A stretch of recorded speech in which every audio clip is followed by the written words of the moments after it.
BP has sold the share in its South African businesses in a transformation deal. The company chairperson Thandi Orleyn joins us now in studio to explore more about this deal. We'll also be taking a look at the BP share price listed on the London Stock Exchange, which is quoted in pence. But thank you so much for joining us today, ma'am. Always a pleasure to have you with us. Maybe if you can unpack the transaction that took place, why these two BE firms that have been identified?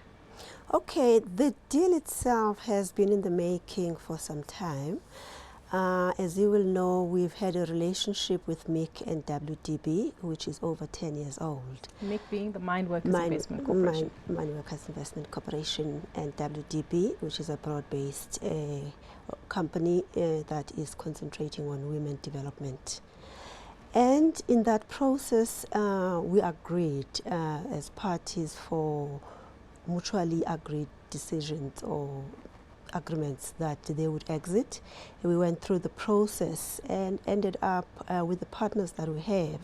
The partners are a Capella consortium, which is, and I'm excited to say, it's made up of business partners as well as a broad-based company that is concentrating on people with disabilities.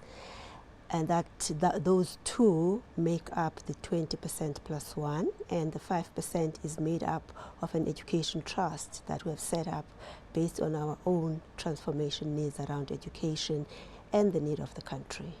These two candidates, did you manage to identify them and maybe court them for an extended period of time? As I said, the process has been long. For transparency, for the integrity of the process, we did open it up to a number of BE companies. They came through the process. Generally, people do feel uncomfortable about that kind of process, but as I say, it's necessary for good corporate governance as well as for integrity and transparency. So from that perspective, we have had long discussions, long engagements, looking at issues of compatibility, looking at issues of culture, as well as strategic alignment. And why was this important to BP? Clearly it's not a matter of just ticking the boxes. BP has been in South Africa for a long time, over 90 years. So we've got a long history.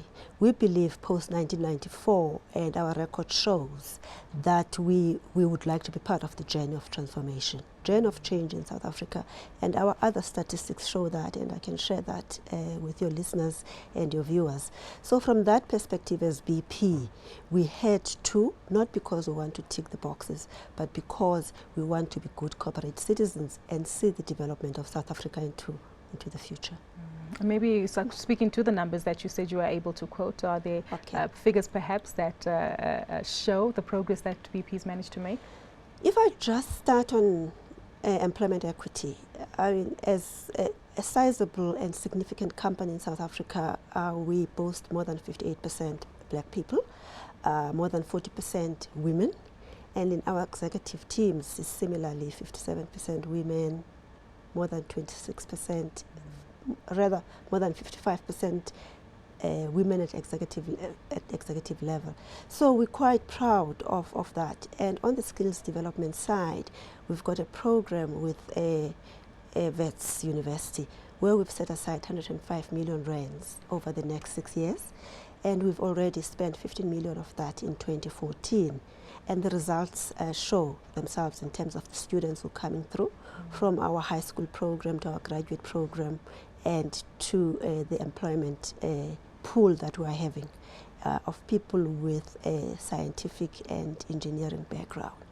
That is just part. On the partnership ownership side, our two partners have, over the last 12 years, have derived a huge value in the program itself, which goes over 450 million rands. So it's been quite, for us, a successful partnership. We also, in 2005, set up Masana, one of the top black oil companies in the country, and we believe that since we set it up, it's grown more than threefold. So your labor is bearing fruit. From a talent retention perspective, is BP managing to groom that internally and maintain the talent and innovation and the skills within the organization? It's a journey. We're working through it. And as I say, the numbers reflect in terms of black people in the company. And these are knowledge-based people. and the number of people in executive positions as well as women. I know international and our sister companies in the other parts of the world are envious of the numbers that we show in South Africa. Just to touch on the operating environment in SA, we do understand you are the chairperson, but maybe if you can give us insights as to some of the key things that might keep your team awake at night. It is a depressed growth environment. We do see the influence of the oil price and other commodities having an impact. Does that change anything inside BP? As long as you don't ask me about detailed numbers, I'm happy to comment. You know, as you say, the environment is quite depressed. We see it in numbers, we see it in revised low-down GDP numbers, and we see it in the consumer index numbers. So it is for everybody. And we thrive to continue to develop in this environment. Our value chain in South Africa starts from refinery right up to forecourts. So it's quite streamlined, and we try to bring efficiencies throughout the system. And from a regulatory perspective, are things changing or inhibiting business performance? Our environment is very regulated. It's regulated firstly because the country has got to secure, you know, provision of the oil and gas in the country. So from that perspective, we expected it, we expect it. We continue to have a good relationship with the Department of Energy.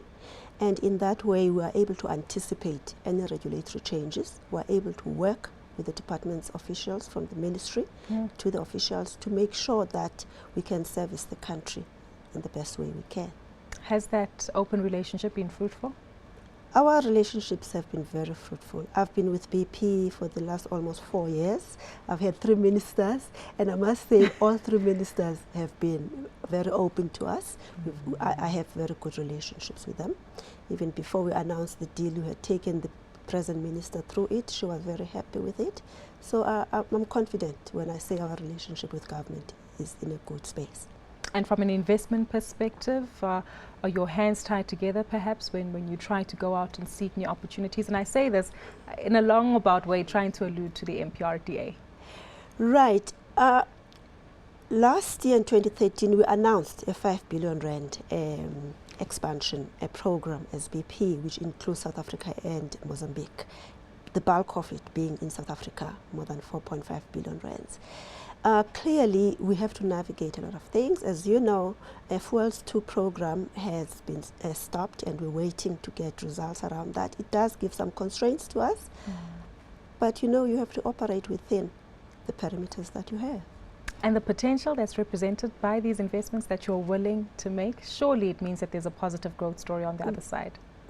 That's why we try to engage with government so that they can, and as we've heard with the Minister of Finance, he's calling on the private corporates to be partners. We're here to be partners. They've got to make the environment conducive, and we are willing to participate.